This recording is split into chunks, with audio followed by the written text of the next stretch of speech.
Hi guys, welcome to my channel miss anime explainer. Guys, आज से हम new series को स्टार्ट करने जा रहे हैं। इस सीरीज की स्टोरी लाइन में आपको थोड़ा सा बताना चाहूंगी।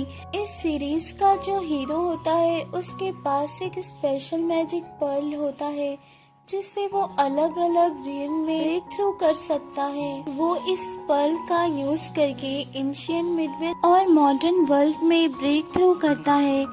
इस कहानी में हम जानेंगे कि वो पर्ल उसके पास कैसे आया और वो कैसे अपने आप को पावरफुल बना लेता है। इस एपिसोड के स्टार्ट में हम एक लड़के को देखते हैं जो कि इस सीरीज का मेन लीड होता है। उस लड़के का नाम वीहे होता है। अब हम वीहे को देखते हैं जिसको हमेशा से अपनी एल्डर सिस्टर के बारे में ड्रीम आते हैं। वो उस ड्रीम में देखता है कि वो अपनी एल्डर सिस्टर को बचाने में नाकाम हो जाता है और उसे आज तक इस बात का पता नहीं चल सका कि उसको ये ड्रीम क्यों आते हैं। तभी हम देखते हैं कि वीहे के ऊपर बारिश की बूंदें पड़ती हैं जिससे वो जाग जाता है। अब हम देखते हैं कि वो एक पुराने से कॉटेज में रहता है। इसके बाद के सीन में हम देखते हैं कि वीहे की एल्डर सिस्टर आती है जिसके पास एक छोटी सी बच्ची होती है। अब हमें यहाँ पर पता चलता है कि एक बाओ नाम का आदमी होता है जो बहुत ज़्यादा ही क्रूअल है और उसने इस बच्ची के पेरेंट्स को मार दिया होता है और वो इस बच्ची को अपना गुलाम बनाना चाहता है। फिर हमें पता चलता है कि वो लोग ज़्यादा दिनों तक इस जगह पर नहीं रह सकते हैं क्योंकि एक महामारी ने इस सिटी को चारों तरफ से घेर लिया है। इसलिए उन लोगों का यहाँ रहना बहुत मुश्किल है और वो यहाँ से जल्द ही जाने वाले हैं। अब हमें उस एरिया के बारे में पता चलता है जहाँ पर वो रहते हैं। वो एरिया नेचुरल डिजास्टर की वजह से काफ़ी ज़्यादा ख़राब हो गया है और हर ताकतवर इंसान इस एरिया पर कब्जा करना चाहता है, इसलिए हमेशा यहाँ पर अटैक होते रहते हैं। इतनी सब बातों की वजह से यहाँ पर रहने वाले लोगों की कंडीशन बहुत बुरी है। बहुत से लोग पिछले 4 सालों से यहाँ से जा रहे हैं। वहीं वीहे भी 4 साल पहले एक लड़की से मिला था जिसको वो अपनी एल्डर सिस्टर मानने लगा। उस लड़की का नाम चिन होता है। उसका बस एक ही मिशन था, वो अपने पेरेंट्स को ढूंढना चाहती थी। अब हम देखते हैं कि वीही को एक ही ड्रीम आता है। उस ड्रीम में वीही की एल्डर सिस्टर को कोई मारना चाहता है, इसलिए उसे चिन की काफी ज्यादा फिक्र होती है और अब वो डिसाइड करता है कि वो चिन के पेरेंट्स को ढूंढने के लिए उसके साथ जाएगा और उसके साथ हमेशा रहेगा और उसे अकेला नहीं छोड़ेगा। अब हम देखते हैं कि चिन अपने पेरेंट्स को ढूंढने के लिए एक माउंटेन की तरफ जा रही थी क्योंकि उसके पेरेंट्स भी उसी माउंटेन पर रहने वाले एक नेशन ग्रुप में से थे। अब आगे के सीन में हम देखते हैं कि उस सिटी के लोगों पर काफी ज्यादा जुल्म किया जाता है और वहीं पर हम एक छोटे से बच्चे को देखते हैं जिसने एक गोल्ड का कॉइन चुराया था और उसकी इस छोटी सी बात पर उसको मार दिया जाता है। अब हम एक ओल्ड मैन को देखते हैं जो अपने ग्रैंड डॉटर को वहाँ पर सेल कर रहा था क्योंकि उसे 2 बोरी अनाज चाहिए था क्योंकि उसके ग्रैंडसन ने बहुत दिनों से कुछ नहीं खाया था, इसलिए वो अपनी ग्रैंड डॉटर को सेल करके उसके खाने का इंतज़ाम करता है। अब हम देखते हैं कि इन सब चीज़ों को देखकर वी काफ़ी ज़्यादा उदास होता है और उससे उस सिटी के लोगों पर बहुत ज़्यादा दया आती है और वो सोचता है कि इन सब लोगों का क्या होगा, जिस पर चिन उससे कहती है कि तुम्हें ज़्यादा सोचने की ज़रूरत नहीं है क्योंकि इन लोगों को अब यहाँ पर रहने की आदत हो गई है। अब हम चिन को देखते हैं जो वीहे और अपने लिए 2 घोड़ों का बंदोबस्त करती है और इसके बाद हम देखते हैं कि चिन वीहे से पूछती है कि क्या तुमको हॉर्स राइडिंग आती है, जिस पर वीहे उससे बताता है कि मैंने काफ़ी बार अपनी ड्रीम में खुद को हॉर्स राइडिंग करते देखा है, इसलिए वीहे कहता है कि मुझको हॉर्स राइडिंग आती है।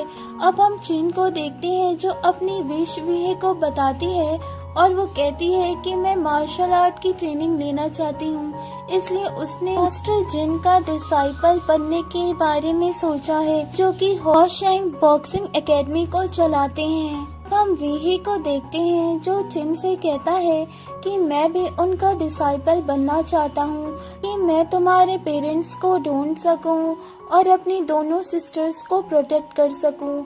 अब हम चिन को देखते हैं जो वीही से कहती है कि मैंने इतने सालों में बहुत सारे पैसों को कलेक्ट किया है ताकि मैं हॉर्स एंड बॉक्सिंग एकेडमी को पे कर सकूं और अपनी मार्शल आर्ट की ट्रेनिंग को पूरा कर सकूं।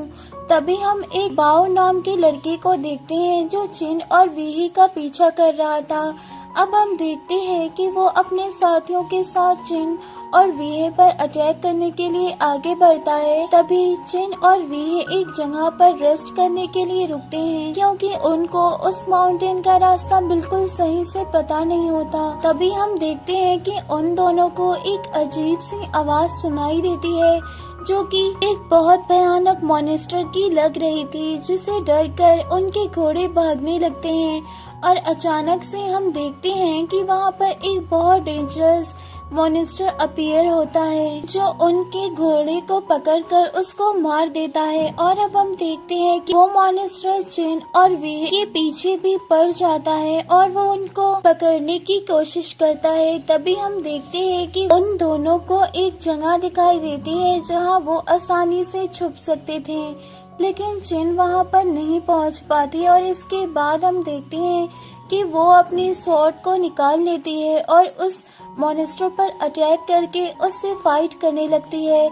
अब हम देखते हैं कि जैसे ही वे चिन को उस जगह के पास जो होल होता है उसके अंदर खींचता है तो वो मॉन्स्टर उस होल को बंद कर देता है। लेकिन हम देखते हैं कि वक्त रहते ही वो दोनों वहाँ से बाहर निकल आते हैं। तभी हम वीही को देखते हैं जो बहुत ज्यादा उदास होता है और सोचता है कि अगर मैं यहाँ पर नहीं आता तो चिन आसानी से इस मॉन्स्टर का मुकाबला करके यहाँ से भाग सकती थी, लेकिन मेरी वजह से चिन को काफी मुश्किलों का सामना करना पड़ रहा है। तभी हम देखते हैं कि वो क्रिएचर बहुत ज्यादा अटैक कर रहा था। अब हम वीहे को देखते हैं जो अपने पास पड़े एक स्टोन से उस मॉन्स्टर को मारता है और कहता है कि तुम मेरी सिस्टर को छोड़ दो और बदले में तुम मुझको मार कर खा जाओ।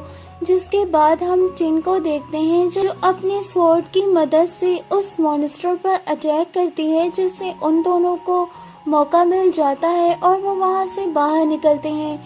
लेकिन हम देखते हैं कि वो मॉन्स्टर इनका पीछा नहीं छोड़ता और वो उनके पीछे पड़ जाता है और वो मॉन्स्टर उन लोगों को मारने की कोशिश करता जा रहा था। अब हम और वेही को देखते हैं जो एक खाई के पास आकर रुक जाते हैं। जिन वेही को अपना वेपन देकर कहती है कि बहादुर उसे ही कहा जाता है जो आखिरी दम तक अपने आप को प्रोटेक्ट करे। इसके बाद वो अपने वेपन के साथ उस मॉन्स्टर से फाइट करने के लिए आगे आती है।